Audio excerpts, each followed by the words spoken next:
Much like what's happened in our food system, our information diet has become toxic. The news and social media we consume is filled with half-truths, anger-generating sound bites, and mind-numbing nonsense that either spaces us out or riles us up, and it's all designed to lure us back for more. It's time to take back control.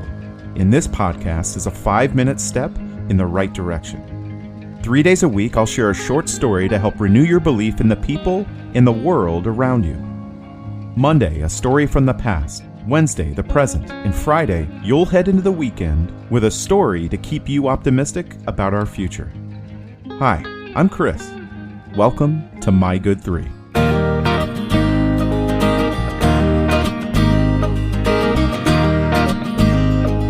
happy Wednesday, everybody. Every night, our 9-year-old daughter practices her reading. What started out to be a chore has turned into something she really enjoys. And being a very compassionate kid, with friendships meaning a lot to her, the Frog and Toad books are some of her favorites. For anyone who doesn't know Frog and Toad, the children's books are a compilation of short stories that show some of the great things two friends do for one another in times of uncertainty. The books always put a smile on my daughter's face, and it's clear that she truly values her connections with people. About 10 days ago, during the snowstorm that blanketed the southern United States with a rare snowfall, a Walmart Spark delivery driver crashed his van while making a same-day delivery. Stuck in a ditch and out of options, he received a phone call from the person waiting on their package. This is a story about how people act in times of crisis, and in this case, it's a refreshing look at someone who values connection more than anything else. Brooke Kochel waited patiently at her home in Springdale, Arkansas with her husband Charles. The heat in their home had stopped working, certainly related to the rare snowstorm that had blown through the South and disrupted life for millions of people from Texas to the East Coast. Losing their heat was a bigger deal for them than most people because, unfortunately, Charles is in a battle with colon cancer, and he's in the middle of chemotherapy treatments.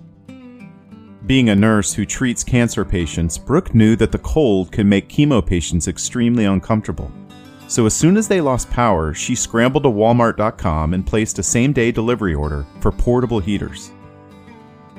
Luckily, she found some that could be delivered to their home that day by the Walmart Spark delivery service. As Brooke and Charles sat in the cold, she tracked the delivery on her phone. The app showed the delivery was only about 2 minutes away.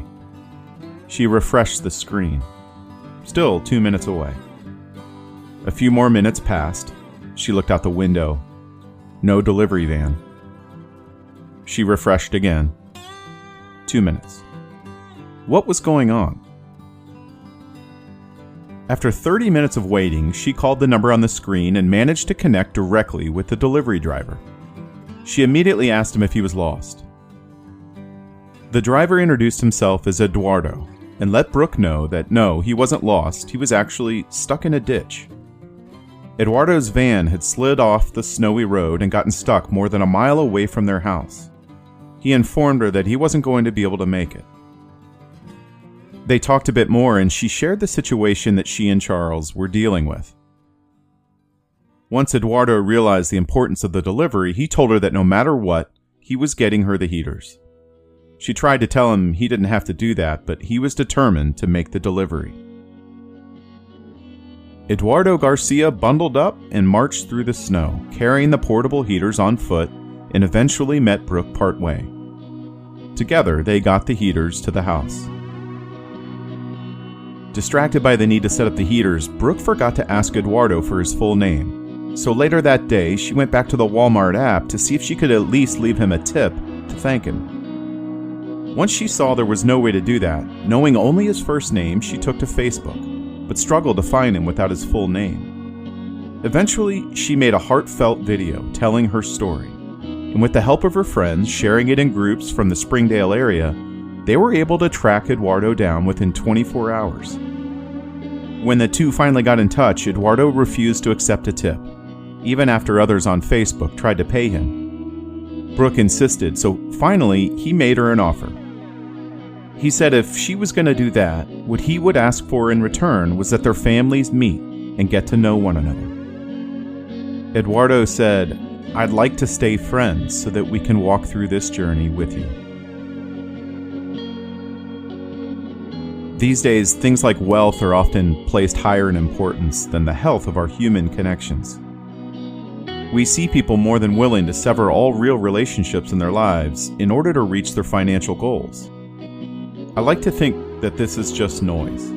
As the saying goes, misery loves company, and people are very loud looking for support when they know they're making miserable decisions.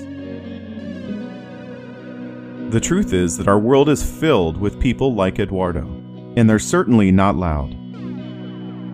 Much like Frog and Toad, they value their relationships more than anything else, and they're willing to walk just about anywhere, carrying whatever is necessary to find another connection.